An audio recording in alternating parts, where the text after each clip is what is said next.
contar um acontecimento. Dias atrás, me sentindo fora de garantia, eu fui no hospital fazer exame de próstata.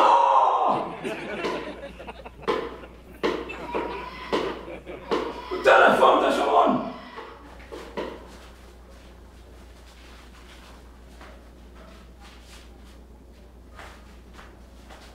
Alô?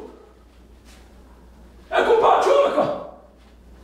E eu fui no hospital, compadre.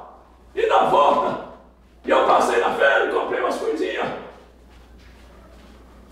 Na minha vez, o médico falou: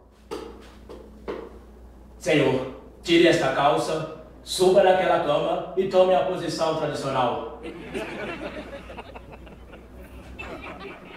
Que, compadre? Se eu falei mais só,